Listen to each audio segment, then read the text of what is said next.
네, 시청자 여러분 안녕하십니까? 8월 26일 뉴스앤이슈 시작합니다. 네, 조국 법무부 장관 후보자를 둘러싸고 여야가 치열한 공방을 벌이는 가운데 국회 인사청문회 일정과 기간을 두고도 지금 기싸움이 치열합니다. 네, 여야 교섭단체 원내대표들이 만나서 조 후보자의 인사청문회 문제를 논의할 예정으로 보이는데 접점을 찾을 수 있을지가 주목됩니다. 취재기자 연결해서 자세한 내용 알아보겠습니다. 김주영 기자. 네, 국회입니다. 네, 이제 잠시 뒤면은 여야 교섭단체 원내대표들이 만날 텐데요. 자, 이 조국 후보자 관련해서 청문회 관련해서 핵심적으로 어떤 부분들을 조율할 예정입니까? 네, 그렇습니다. 잠시 뒤부터 회동이 시작될 예정입니다. 더불어민주당 이인영 원내대표, 자유한국당 나경원 원내대표, 바른미래당 오신환 원내대표가 만나게 될 예정인데요. 역시 조국 법무부 장관 후보자의 인사청문회를 언제 며칠 동안 열지가 핵심 쟁점입니다. 여당인 더불어민주당은 이번 주 안에 하루 동안 청문회를 열거나 이게 안 되면 국민청문회라도 열자는 입장입니다. 반면 자유한국당은 조국 후보자에 대한 의혹이 많은 만큼 적어도 다음 달 초에 이틀 이상은 청문회를 열어야 한다고 주장하고 있는데요. 여야 이견이 크지만 극적인 합의가 나올 가능성도 있습니다. 여권 내부에서는 한국당의 주장대로 다음 달 초에 청문회를 열되 하루로 제한한다면 받아들일 수 있다는 의견이 제시되고 있고 한국당 나경원 원내대표 역시 3일 청문회를 고집하기 않겠다고 밝히기도 했습니다. 때문에 일각에서는 이번 주 이틀 청문회나 다음 달 초 구체적으로는 9월 2일 하루 청문회로 여야가 이견을 좁힐 수 있을 것이라는 전망이 나오기도 하고 있습니다. 자, 이런 가운데 또 다른 쟁점 사항인데 오늘 선거법 개정안을 다루는 정치개혁특별위원회 정개특위 전체 회의도 진행이 된다고요? 네, 그렇습니다. 오늘 정치개혁특별위원회는 선거법 개정안을 담당하는 제1소위와 전체 회의가 모두 열릴 예정입니다. 오늘 회의들이 관심을 끄는 이유는 패스트트랙으로 진행 중인 선거법 개정안을 표결 처리할 수도 있다는 가능성이 제기되고 있기 때문입니다. 소위와 전체 회의 모두 제적인원 과반수의 찬성으로 안이 통과되는데 현재 정개특위 구성상 선거법 개정안 의결에 반대하는 의원보다 찬성하는 의원 수가 많은 상황입니다. 이와 관련해 더불어민주당 핵심 관계자는 오늘 소위를 거쳐 전체 회의 의결까지 시도할 가능성이 높다고 밝히기도 했습니다.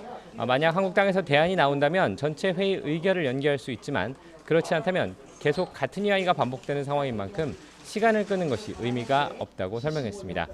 이에 대해 한국당은 여야 사이의 합의 처리를 강조하면서 표결 처리를 반대하는 입장인데요. 한국당 관계자는 YTN과의 통화에서 최소한 제출된 선거법 개정안을 일독해야 되지 않겠냐며 의견을 밝히기도 했습니다. 이런 상황에서도 만약 선거 법안이 표결을 통과한다면 법안들은 법제사법위원회로 넘어가게 되고 90일이 지난 뒤에는 자동으로 본회의에 넘겨져 의결하게 됩니다. 지금까지 국회에서 YTN 김주영입니다. 그동안 주요 장관 후보자들의 청문회 통과에 결정적인 영향을 미쳤던 정의당이 오늘 조국 법무부 장관 후보자 측의 소명을 들은 뒤 적격 여부에 대한 최종 입장을 정리하기로 했습니다. 정의당은 오늘 오후 3시 조 후보자 인사청문회 준비단으로부터 관련 의혹에 대해서 직접 소명을 듣는 간담회 자리를 가질 계획이라고 밝혔습니다. 오늘 간담회에는 김우곤 법무부 청문회 준비단장이 직접 소명을 맡고 정의당 심상정 대표와 윤소아 원내대표 등이 참석합니다. 네, 이런 가운데 조국 법무부 장관 후보자가 오늘 검찰 개혁과 관련한 정책 구상을 발표했습니다. 지난 20일 국민 안전 관련 대책을 내놓은 뒤 두 번째 정책 화두로 의혹에 대한 비판을 극복하고 청문회까지 완주하겠다는 의지로 보입니다. 가족 관련 의혹에 대해서 거듭 공식 사과한 조 후보자는 국회 인사청문회가 무산된다면 직접 국민에게 설명할 기회를 찾겠다, 이런 입장도 밝혔습니다. 취재기자 연결해서 자세한 내용 알아봅니다. 전준영 기자. 네, 전준영입니다. 네, 자, 조국 후보자가 일주일 만에 두 번째 정책 구상을 발표했는데요. 수사권 조정과 공수처 설치 등의 내용이 담겼죠. 네, 조 후보자는 문재인 정부 검찰 개혁 방안을 직접 설계한 당사자인 만큼 구체적인 개혁 방안을 5가지 핵심 과제로 정리해서 발표했습니다. 우선 국회에서 논의되고 있는 검경 수사권 조정안과 고위공직자 비리수사처 설치 법안이 제도화되도록 검찰과 함께 적극 지원하겠다고 밝혔습니다. 또 같은 범죄를 저지르더라도 재산에 따라서 벌금액의 차이를 둬서 실질적인 평등을 실현하겠다는 구상도 내놨는데요. 음주운전 적발 사례를 예로 들어서 70일 노역장 유치 처분을 받을 경우 연소득 1억 5천만 원인 사람은 하루 벌금액을 30만 원, 또 연소득 2천만 원인 사람은 하루 벌금액을 5만 원으로 차등 적용해서 각각 2,100만 원과 350만 원의 벌금을 내도록 한다는 겁니다. 직접 설명을 들어보시겠습니다. 벌금 액수를 정할 때 경제적 사정을 고려하는 재산 비례 벌금제를 도입한다면 벌금의 형벌로서의 효과가 공평해질 것입니다. 아울러 황제 노역 같은 말이 나오지 않도록 벌금 집행을 위한 압수수색 허용 등 재산 추적을 강화하는 방안을 추진하겠습니다. 이 밖에 보이스피싱과 폐기물 불법 투기 등 범죄 수익을 끝까지 환수해 피해자들에게 돌려주고 국민을 상대로 한 소송은 꼭 필요한 경우에만 하도록 해서 표현의 자유를 최대한 보장하겠다고 설명했습니다. 또 사회적 약자들은 재판뿐 아니라 수사 단계에서도 변호인의 도움을 받을 수 있도록 제도를 개선하겠다고 약속하기도 했습니다. 이런 가운데 가족 관련 의혹은 계속 꼬리에 꼬리를 물고 있는데 조 후보자는 청문회에서 해명하겠다는 입장에는 변함이 없는 상황인가요? 네, 그렇습니다. 조 후보자는 전날 이어 가족 관련 의혹과 관련해서는 국민에게 상처를 줬다면서 입장문 발표 전과 후 두 번에 걸쳐 고개를 숙여 공식 사과했습니다. 다만 국회 청문회 기회를 준다면 소명할 것이라면서 사퇴할 뜻이 없음은 거듭 확인했습니다. 또 국회 청문회가 무산된다면 여러 방법으로 설명할 방법을 찾겠다면서 이른바 국민 청문회도 고려하고 있음을 내비쳤습니다. 청문회 기회를 주신다면 이러한 저의 부족함과 한계도 솔직히 말씀드리면서 질책을 받고 저희 생각과 소신도 설명드리고 싶습니다. 만약 국회 청문회가 무산된다면 여러 방법으로 직접 설명드릴 기회를 찾겠다는 말씀도 아울러 드립니다. 다시 한번 국민 여러분께 송구하다는 말씀 올립니다. 조 후보자는 검찰개혁을 완수할 추진력이 있겠느냐는 질문에 검찰개혁은 국민의 열망인 만큼 본인이 질책을 받더라도 계속 추진하겠다고 말했습니다. 또 본인과 관련한 논란이 대통령과 정부에 정치적 부담으로 작용한다는 지적에 대해서는 겸허히 받아들이고 성찰하겠다는 말로 대신했습니다. 조 후보자는 최근 잠시 뜸했던 SNS 활동을 다시 시작하면서 인사청문회 준비팀 해명 자료나 기사 등을 올려 가족 관련 의혹에 적극적으로 대응하고 있는데요. 이런 활동이 딸 관련 의혹에 문제가 없다는 취지냐는 질문에는 최소한의 사실관계를 밝히는 차원에서 올리는 것이라고 답했습니다. 이와 별도로 인사청문회 준비팀은 오늘 조 후보자가 여배우를 후원했다는 취지의 유튜브 방송에 대해 전혀 사실 무근인 허위 조작이라며 신속히 민형사상 조치를 취하겠다고 반발하기도 했습니다. 지금까지 YTN 전주재입니다. 조국 후보자를 둘러싼 논란으로 문재인 대통령의 국정수행 지지율이 2주 연속 하락하며 40% 중반대로 내려앉았습니다. 정부의 한일 군사정보보호협정, 지소미아 종료 결정에 대해서는 잘했다는 여론이 더 많았습니다. 우철희 기자의 보도입니다. 이번 달 초만 해도 50%를 돌파했던 문재인 대통령의 지지율이 2주 연속 내림세로 돌아섰습니다. YTN이 여론조사기관 리얼미터에 의뢰한 8월 3주차 집계 결과 문 대통령의 지지율은 지난주보다 3.2%포인트 내린 46.2%를 기록했습니다. 부정평가는 50%를 넘었습니다. 조국 법무부 장관 후보자 논란이 연일 이어졌던 지난주 내내 하락을 거듭하다가 청와대가 한일 군사정보보호협정 지소미아 종료 발표를 한 다음 날에야 반등했습니다. 더불어민주당 지지율은 6주 만에 40%선 밑으로 내려앉았고 자유한국당은 30%선을 회복했습니다. 조국 후보자를 둘러싼 의혹이나 논란에 대해서 이례적으로 보도량이 많았습니다. 아무래도 이 요인들 때문에 지지율이 하락한 것이 크고요. 역시 자유한국당이 반등한 것도 이런 조국 후보자에 대한 논란에 따른 반사이익. 이번 조사는 지난 19일부터 23일까지 닷새 동안 전국 19살 이상 유권자 2,512명을 대상으로 진행됐고 자세한 내용은 리얼미터와 중앙선거여론조사심의위원회 홈페이지에서 확인할 수 있습니다. 이와 별개로 우리 정부의 지소미아 종료 결정에 대해서는 긍정적인 여론이 더 많았습니다. 잘했다는 평가가 54.9%로 절반이 넘었고 잘 못했다는 평가는 38.4%로 집계됐습니다. 이념 성향으로 보면 자신을 진보라고 밝힌 응답자에서 잘했다는 평가가 압도적으로 높았고 보수라고 밝힌 응답자에서는 잘 못했다는 평가가 절반을 넘었습니다. 연령대로는 40대에서 잘했다는 평가가 가장 많았지만 60대 이상에서는 가장 적었습니다. YTN 우철입니다.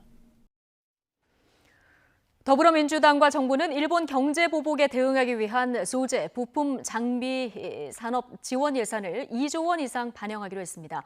또 미세먼지 예산도 지난해보다 2배 수준으로 대폭 늘리고 건강보험 지원 예산은 1조 원 이상 증액하기로 했습니다.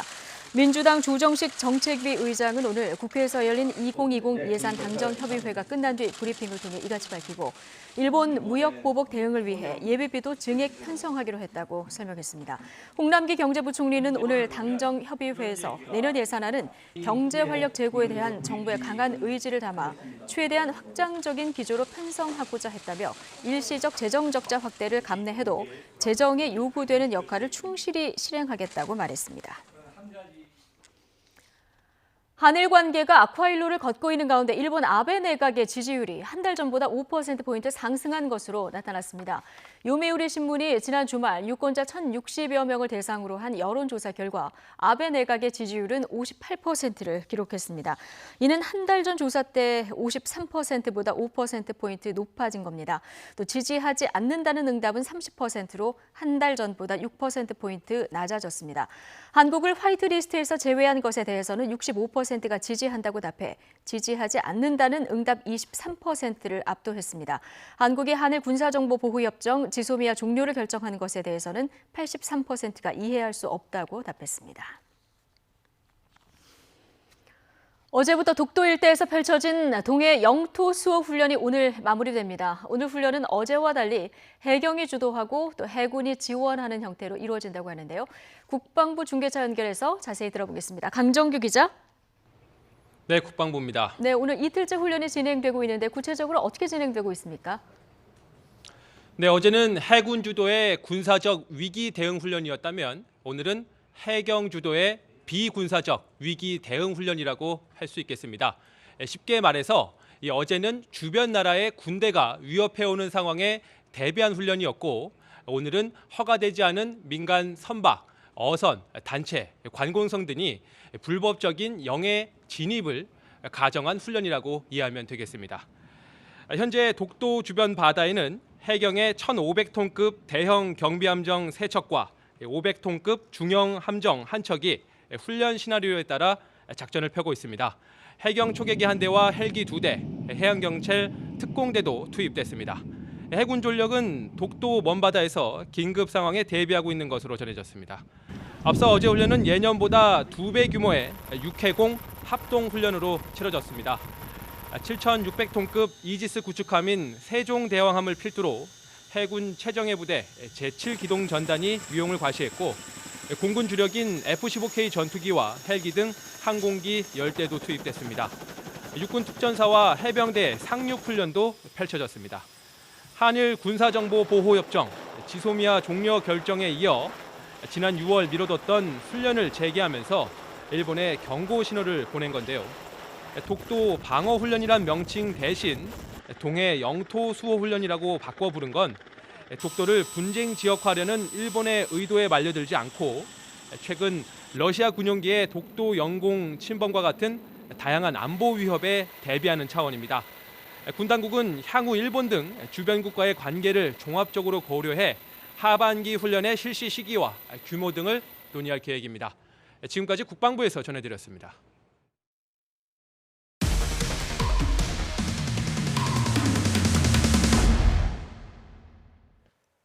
일제 식민지 지배의 합법성을 강조하는 반일 종족주의라는 책의 공동저자인 이우연 씨가 지난달 유엔 인권이사회에 직접 나가서 강제 동원은 없었다고 발표해 논란이 일었습니다.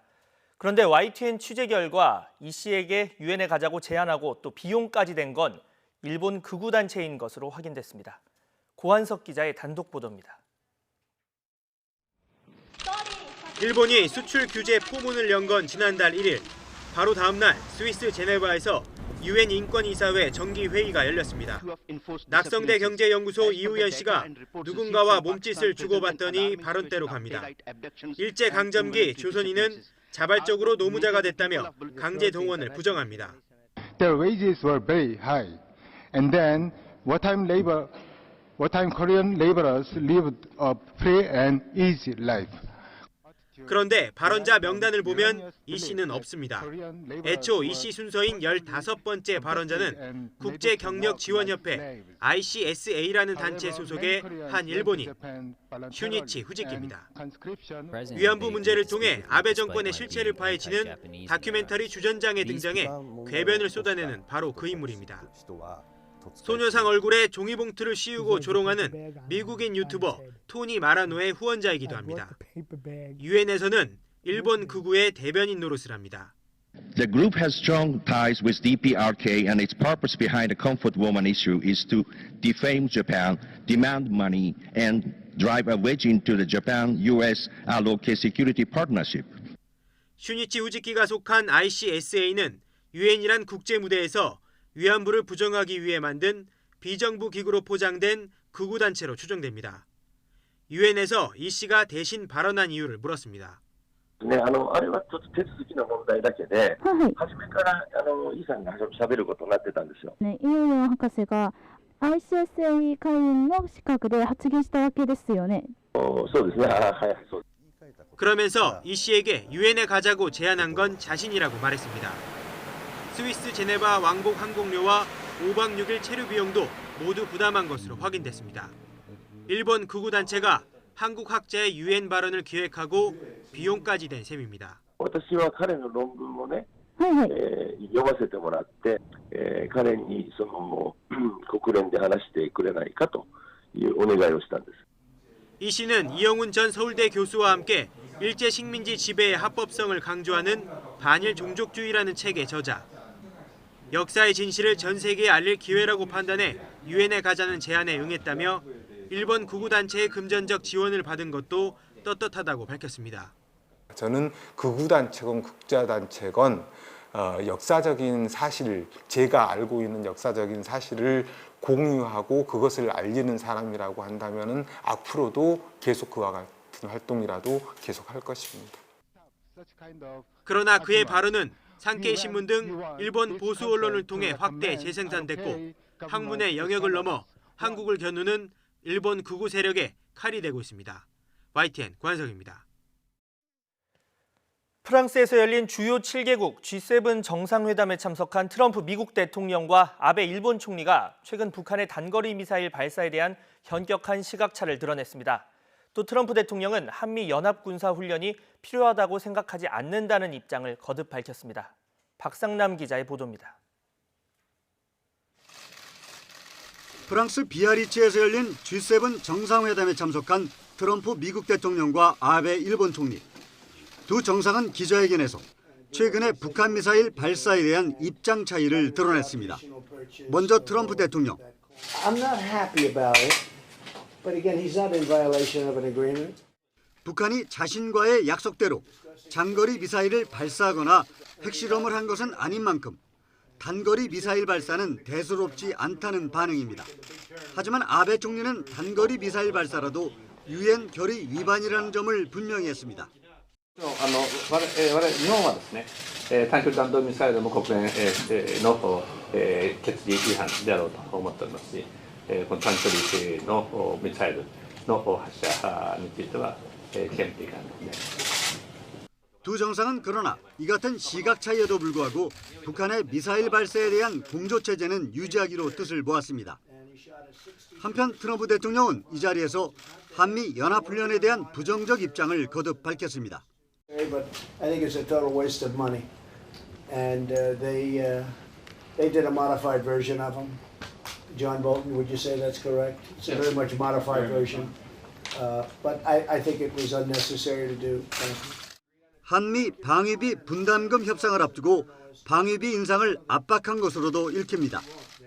한편 이날 미일 정상회담에서 한국의 지소미아 종료 선언과 관련한 논의는 없었다고 일본 교도통신은 전했습니다. YTN 박상남입니다. 목포 부동산 투기 의혹으로 재판에 넘겨진 무소속 손혜원 의원이 첫 재판을 받기 위해서 법원에 출석했습니다. 의혹이 제기된 지 7개월 만인데요. 줄곧 혐의를 부인해왔던 손 의원은 사법부가 진실을 밝혀줄 것으로 믿는다고 말했습니다. 직접 들어보시죠. 대한민국 사법부가 진실을 명명백백 밝혀주실 걸로 믿고 들어갑니다. 고맙습니다. 그 검찰은 공무상 비밀 활용했다는 그건 나중에 입장인데요. 조카 명의로 아닙니다.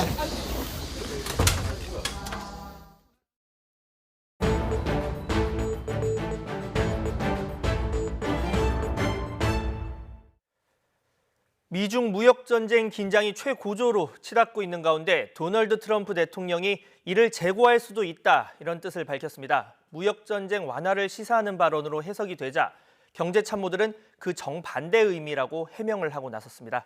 격화하는 미중 무역 분쟁 취재 기자 연결해서 자세히 알아보겠습니다. 김희준 기자. 네, 국제부입니다. 네, 트럼프 대통령이 미중 무역 분쟁 완화를 시사하는 발언을 했다고요? 네, G7 정상회의 참석한 도널드 트럼프 대통령이 보리스 존슨 영국 총리와의 회담에 앞서 기자들에게 언급한 건데요. 미중 무역 갈등 고조에 대해 다시 생각해 볼 수 있느냐는 질문에 그렇다고 답한 겁니다. 먼저 직접 들어보시겠습니다.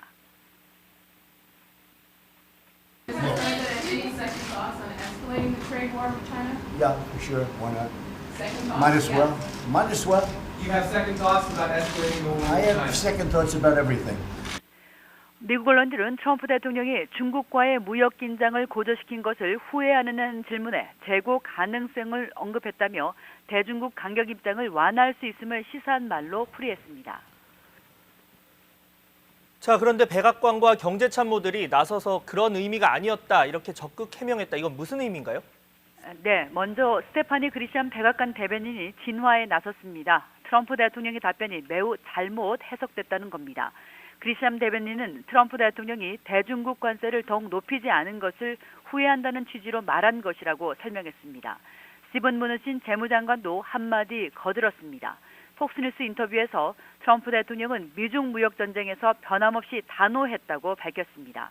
또 트럼프 대통령과 시진핑 중국 국가주석은 여전히 친구지만 금융과 무역 문제에 있어서는 적이 됐다. 또 진전을 이루지 못했다고도 말했습니다. 무역 문제에서 미국의 대중국 입장은 여전히 강경하다는 것을 확인하면서 양국의 갈등이 최악으로 치달을 가능성을 남겨둔 언급들로 풀이됩니다. 자, 이런 가운데 트럼프 대통령 미중 무역 전쟁과 관련해서 비상사태 선포 가능성도 남겨뒀다고요? 네, 그렇습니다. 미중 무역 전쟁과 관련해 국가 비상사태를 선포할 수는 있다. 그러나 당장은 계획이 없다. 오늘 미영 정상 조찬회동에서 트럼프 대통령이 내놓은 언급입니다. 트럼프 대통령은 중국이 매년 지식재산권만 3천억에서 5천억 달러치를 훔쳐가고 연간 1조 달러를 잃는 셈이라고 강조하면서 비상 상황이라면서 이같이 말했습니다. 또 동맹들이 미중 무역 전쟁을 그만두라고 압박하지 않느냐는 질문에는 전혀 그렇지 않다. 오히려 존중한다고 생각한다면서 자신의 미중 무역 전쟁을 정당화하기도 했습니다. 트럼프 대통령은 그러면서도 중국과의 대화 의지는 거듭 나타냈습니다. 이에 대해 뉴욕타임스는 트럼프 대통령이 중국에 대해 상반된 신호를 보냈다 이렇게 해석했습니다. 한편 워싱턴 포스트는 트럼프 대통령이 시 주석에 대한 좌절감이 커져서 무역 합의에 이를 희망이 희박함을 점점 확신하게 됐다고 보도하기도 했습니다. 네, 이렇게 치열한 미국과 중국의 관세 폭탄 전쟁, 다음 달이 1차 분기점이 될 것이라는 전망이 나오죠? 네, 지난주 미중 양국은 관세 폭탄을 주고받으며 다시 난타전을 벌였습니다. 이번 난타전의 포문은 중국이 먼저 열었습니다. 중국은 원유와 대두 등 미국산 수입품 750억 달러치에 대해 각각 10%와 5% 추가 관세를 부과할 것이라고 밝혔습니다.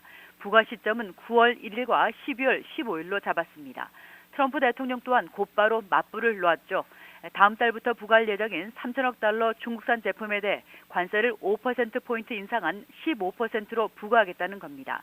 또 다른 2,500억 달러 제품에 대해서는 10월부터 25%에서 30%까지 올리겠다고 경고했습니다. 이에 따라 당장 다음 달인 9월부터 미중 양국이 실제 추가로 인상된 관세 폭탄을 주고받느냐가 무역 전쟁의 분수령이 될 전망입니다. 더욱이 미중 양국의 협상 전망도 그리 밝지 않아서 세계 무역과 금융시장 영향에 대한 우려도 커지고 있습니다. 미중 무역 전쟁 격화에 글로벌 경기가 나빠질 것이란 불안 속에 당장 오늘 아시아 증시도 급락하면서 출발했습니다. 지금까지 국제부에서 YTN 김희준입니다.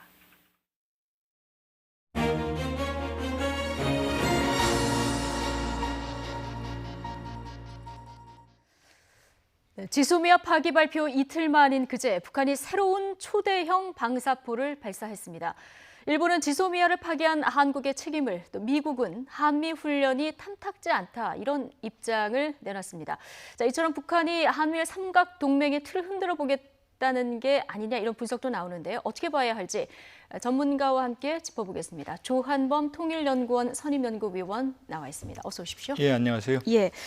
이번에는 모자이크도 없이 보란듯이 공개를 했는데요. 세상에 없던 무기, 그러면서 이제 초대형 방사포다 이렇게 얘기를 했어요. 지난번 발사한 것보다 사실 외형상으로 볼 때는 좀 통통해졌다 이런 느낌은 드는데요. 그러니까 세상에 없던 무기는 맞는 것 같습니다. 아, 세상에 없던 무기는 저런 맞는 무기 것 체계는 지금 서방 세계는 가지고 있지 않거든요. 예. 그러니까 지금 우리가 알고 있는 포병 전력은 크게 세 개로 나누거든요. 하나는 대포, 그다음에 미사일이 있거든요. 네. 요 사이에 이제 다연장이라고 하는 게 방사포거든요. 예. 그러면 이제 그 포탄 같은 경우는 추진체가 없죠. 포탄만 날아가죠. 그렇죠. 예. 근데 이제 자체 추진체가 있는 게 로켓이거든요. 그럼 이제 미사일하고 로켓 모두 로켓인데 이 탄도 부분의 유도 장치, 정밀하게 원하는 목표를 조정해서 갈 수 있으면 미사일이고 네. 그냥 추진체만 있으면 로켓이거든요. 예. 그러면 이제 이 다연장은 이 로켓이거든요. 그러니까 유도 장치가 없는 거죠. 그러니까 포병에 비해서 대규모의 화력을 동시에 투사할 수 있다는 게 다연장이거든요. 예. 이건 1분도 안 돼서 수십 발을 쏠 수 있거든요. 근데 이제 최근에는 이 다연장 로켓에 예. 탄도 부분에 유도 장치를 달아가지고 정밀도를 향상시키는 그런 경향이 있거든요. 그러니까 사실 미사일하고 개념이 좀 모호해지는 거죠. 간극이 점점 그렇죠. 기술적인 차이가 줄어서. 그렇죠. 예. 근데 이제 지금 보면은 차량 한 대에 4개의 그 튜브가 들어있거든요. 예. 그러니까 지금 북한이 가지고 있는 게 122mm, 242mm인데 이것들이 대략 30에서 한 60km 사거리거든요. 네. 근데 300mm를 개발해서 200km까지 사거리를 확보했다는 게 이제 우리가 추정을 했는데 이번에 거는 400mm로 보여요. 추정상. 400mm 플러스 알파로 보이거든요. 그리고 사거리도 거의 400km로 왔기 때문에 외관은 다연장이 맞습니다. 방사포. 예. 고도도 이번에 굉장히 높았거든요. 그렇죠. 그러나 예. 유도 장치나 저런 발사관의 형태를 봤을 때 굳이 저 정도의 사거리는 다연장으로 만들 필요가 없거든요. 그냥 미사일로 만들거든요. 그러니까 외형상으로는 다연장이지만 사거리나 또 유도 장치나 아니면 고도로 봤을 때는 미사일에 가깝죠. 그러니까 한국군의 분석이나 예. 북한의 주장이나 양측 다 타당한 측면이 있는 거죠. 뭐 어쨌든 세상에 없는 무기는 맞는 것 예, 그건 같다 맞습니다. 얘기를 예. 해주셨는데 말씀하신 대로 우리는 방사포보다는 단거리 탄도미사일이다 이런 분석을 이제 국방부에서 내놓고 있는데 이거는 뭐 보기에 따라서 이 갭이 줄어들기 때문에 둘 다 타당한 의견이다 이렇게 둘 다 보시는 틀린 겁니까? 말은 아닙니다. 그러니까 예. 이 로켓의 규모를 키워서 예. 미사일에 해당하는 단거리 미사일에 해당하는 사거리와 폭발력을 가지는 것으로 그러나 이제 미사일보다는 탄두 부분이 작기 때문에 폭발력은 작을 것으로 보여지는데 그러면 굳이 저 정도의 어떤 크기를 굳이 다연장으로 만들 필요가 있느냐는 의문이 있거든요. 그러니까 실제로 저 무기 체계의 효용성은 좀 두고 봐야 됩니다. 북한이 표면적으로 이제 이 실험을 하는 이유 중에 하나가 이제 한미 연합훈련 아니었겠습니까? 그런데 이게 끝났어요. 끝났는데도 계속 이렇게 도발을 하는 이유는 뭘까요?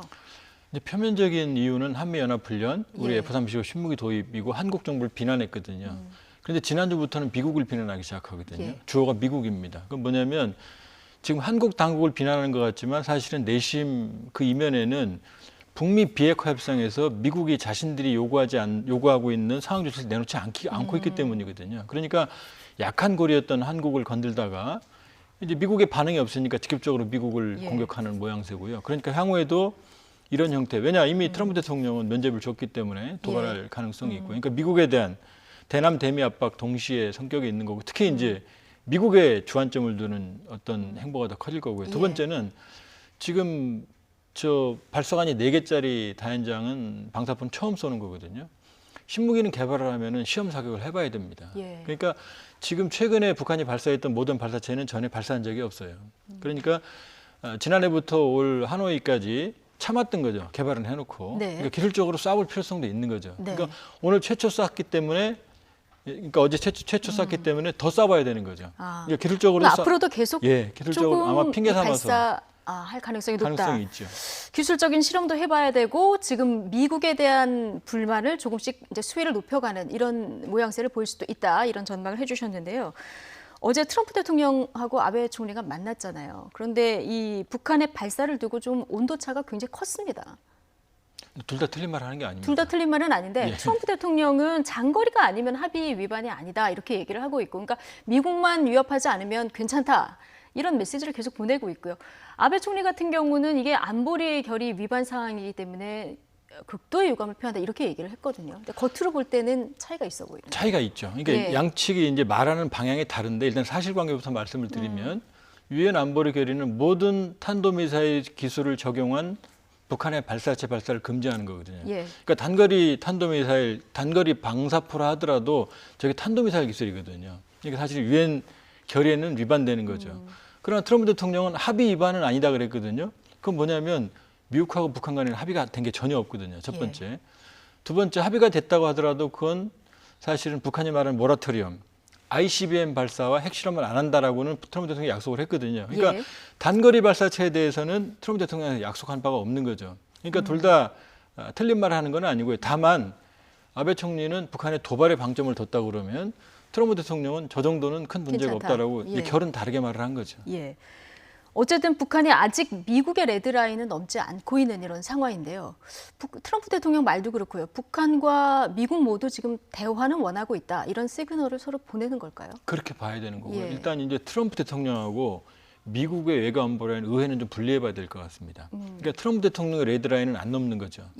그러나 미국의 외교 안보 라인은 사실은 심각하게 받아들이고 있고 공화당이든 민주당이든 사실 이 상황을 매우 심각하게 보고 있거든요. 그러니까 트럼프 대통령은 사실 북미 비핵화 협상에 너무나 많은 정치적 자산을 쏟아붓거든요. 그러니까 이게 실패했다라고 선언하는 거는 대선 캠페인에 치명타가 될 수도 있고, 김정은 위원장 역시 정말로 북한 역사상 최초로 경천 동지할 북미 관계 개선에 나선 거거든요. 그런데 어느 날 그게 실패했다고 그러면은 대내외적인 정치적 부담을 감당할 수가 없거든요. 그러니까 양측 다 협상을 이제는 판이 깨지는 건 바라지 그렇죠. 그러나 실무선에서는 이 합의점을 찾기가 매우 어려운 상황인 거죠. 그래서 그런지 트럼프 대통령은 개인적인 의견으로 계속 이제 북한 쪽을 달래는 메시지를 계속 내고 있는데, 이번에는 또 한미 연합훈련 돈 낭비다 이런 얘기를 내놨습니다. 앞서 지소미아 결정이 있었을 때, 그러니까 우리가 종료한다 결정이 있었을 때 이게 이제 방위비 분담 인상의 명분이 되지 않을까 이런 우려도 일각에서 나왔었거든요. 방위비 분담 협상 앞으로 뭐 본격 압박에 좀 트럼프 대통령이 들어간 거라고 봐야 됩니까? 네, 당연히 하겠죠. 당연히 할 할까요? 거고요. 이제 일단 우리가 트럼프 대통령은 사실 안보 무관심론자입니다. 혹은 안보 무시론자에 해당이 되거든요. 안보보다 경제. 왜냐하면은 트럼프 대통령이 만일에 미국의 안보 아시아 정책에 관심을 뒀다면 지소미아 정책에 대해서 본인이 말을 했을 거예요. 근데 트럼프 대통령은 그런 것보다는 사실은 경제적인 이해관계를 훨씬 중시하거든요. 그러니까 동맹도 안 중요한 거죠. 그러니까 경제적 이익만 있다면 동맹도 안 중요하고 안보보다는 경제적 이해관계만 있으면 사실은 좋은 사람이거든요. 그러니까 그게 우리에게 부담도 되고 사실은 좋은 점도 있어요. 근데 이제 특히 부담이 되는 부분은 뭐냐면 지소미아 정말로 미국의 안보가 지소미아가 중요했다고 그러면은 사실은 트럼프 대통령이 초기에 미국, 일본에 관여를 해서 수출 규제 조치할 때 그 이유가 안 보였거든요. 막았어야죠. 두 번째, 백색 국가 그 범위에 우리를 배제하는 것도 미국이 막았으면 되는 거거든요. 근데 트럼프 대통령이 방관했거든요. 그런 다음에 지소미아 카드를 한국이 꺼내드리니까 이제 측근들이 이제 반응을 한 그런 경우에 해당하거든요. 그러니까 결국 경제적 관점에서 이 안보를 보는 트럼프 대통령의 입장을 본다 그러면은 당연히 방위비 지소미아를 계기로 방위 분담에 대한 압박을 강화할 거고요. 다른 비용을 추가적으로 요구할 가능성이 있습니다. 그러니까 여기에 대해서는 우리도 철저하게 대비해야 되겠다. 그럼요. 그런 생각이 드는데, 북한의 발사체 발사가 지소미아 종료 선언 이후에 발사가 되는 거 아니겠습니까? 그러다 보니까 일본에서는 이게 북한이 한미일 동맹의 간극을 노린 것이다. 뭐 이런 분석들을 내놨는데요. 북한이 실제로 이 간극을 노려서 발사한 측면이 있을까요? 그런 것 같지는 않습니다. 그런 것 같지는 지금 말씀드렸지만 일본의 편의주의적인 어떤 분석이다. 일본의 해석이고요. 지소미아에 대해서 우리가 좀 오해가 있는데요. 예. 우리가 지소미아를 30개국 이상과 체결하고 있고요. 러시아하고도 체결했습니다. 예. 러시아 얼마 전에 독도 영공 침범해서 기총소사까지 했죠, 우리가. 그다음에 북한의 혈맹인 중국한테서 우리가 지소미아를 체결 요청해 놓은 상태거든요. 그러니까 지소미아가 없으면 뭐 지소미아 없어도 한국 안보 잘 지켰어요. 예. 그러니까 일본과 군사정보보호협정을 체결했다 하더라도 중요한 정보는 우리 판단에 자동으로 주는 게 아니라 우리 판단에 주는 거예요. 그러니까 지소미아가 결정적으로 중요한 한일 안보협력은 아니었던 거고요. 다만 지금까지 미사일 관련해서 일본 정보를 활용한 적은 없다. 이게 또 청와대 입장이더라고요. 참고 자료는 했겠지만 우리가 그린파인 레이더나 대포병 전력이나 우리도 23에 있거든요. 예. 또 미국 정보를 받기 때문에 우리가 훨씬 더 정확합니다. 그렇기 때문에 일본 건 참고가 되지만 일본께 결정의 적은 없는 거고요. 그러니까 지소미아의 균열을 누렸다기보다는 지금 북미 비핵화 협상에 대한 대남 대미 비난의 어떤 그런 의도, 그다음에 말씀드렸다시피 기술적인 측면이지 북한이 지소미아까지 파고들 그런 생각은 현 단계는 없는 것 같아요. 이건 안중에 없고 북미 대화를 하고 싶다. 이런 신호를 계속해서 보내는 측면으로 보는 것이 더 타당하다. 자, 이런 분석을 해주셨습니다.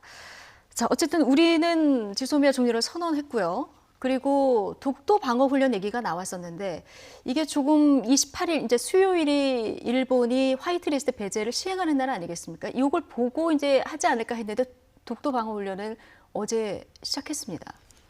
그러니까 이제 지소미아 종료 후에 예상 밖이었죠. 사실 저도 뭐 연장 쪽에 무게를 뒀었거든요. 근데 그 얘기는 뭐냐면 결국 8.15 때 문재인 대통령의 일본에 대한 메시지에 대해서 일본이 무관심 내지는 무시로 대응을 한 것 같고요. 결국 청와대는 결국 일본이 지속해서 한국 측에 호응을 하지 않을 거라는 자체 판단을 내린 것 같아요. 그러니까 백색국가 저도 조치 여부를 보고 독도 훈련을 감안을 할 거라고 봤는데 그 전에 전격적으로 단행했다는 얘기는 결국 일본 측이 최근에 대한 강경 태도를 누그러뜨리지 않을 거라는 내부적 판단이 있었다고 봐야겠죠. 그러니까 뭐 여러 가지 청와대의 설명에 의하면 우리 측에서 대화를 위해서 특사도 파견하고 그리고 대통령 광복절 메시지도 어느 정도 언지를 줬다는 거예요. 그런데도 불구하고 일본이 전혀 움직이지 않았기 때문에 우리는 어쩔 수 없는 판단이었다. 이 연장선상에서 강력한 의지를 표명하는 어떤 훈련의 일환일 때 이렇게 볼 수 있을까요? 그렇게 봐야 됩니다. 왜냐하면 8월 15일부터 훈련이 시작된 시점까지는 거의 열흘 시간이거든요. 그럼 그 시간에 일본이 긍정적인 시그널을 줬다고 그러면은 사실은 독도 훈련 안 했겠죠. 그다음에 지소미아 파기 이후에도 만일에 28일까지 지금 백색국가 제외 기간이 남아 있는데 일본이 긍정적인 시그널을 줬다고 그러면은 그걸 본 다음에 지금 훈련을 했겠죠. 근데 지금 대규모로 사상 최대거든요.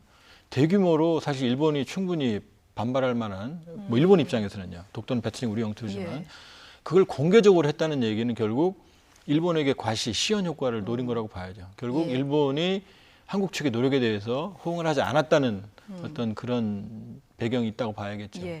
지금 일본도 자위대 연례적인 뭐 대규모 화력 훈련을 했습니다. 뭐 공교롭게 시기가 맞은 건지는 모르겠습니다만은 한일 이런 갈등이 지금 안보전까지 확대되는 이런 모양새인데 이 일련의 상황은 어떻게 보십니까?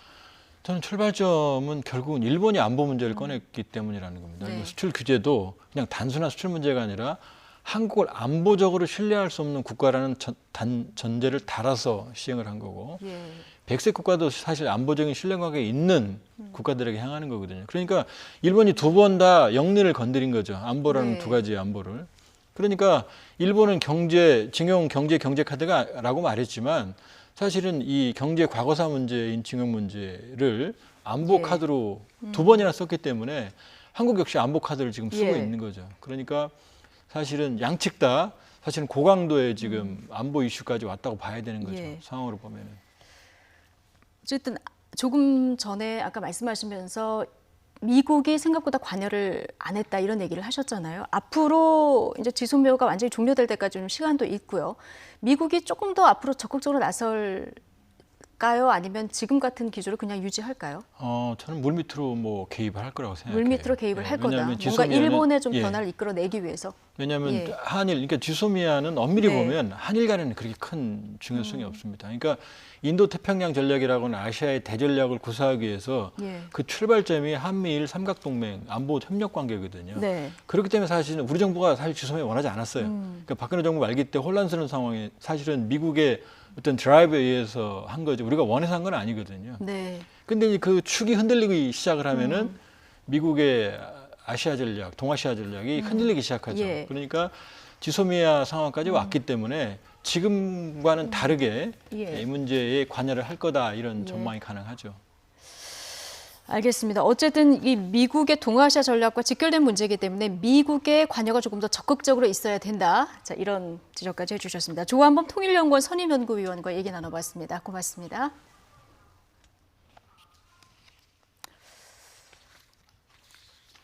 네, 이 시간 현재 민주한국바른미래당 원내대표들이 조국 후보자 청문회를 언제 할지 또 며칠간 할지에 대해서 의견을 모으고 있습니다. 합의안이 나올지 지금 주목되는 이런 상황이고요. 법사위 소속 의원이 없는 정의당은 오늘 따로 조국 후보 측에 소명 요청서를 보낸 데 대해서 오후 3시에 후보자 측의 소명을 들을 예정입니다.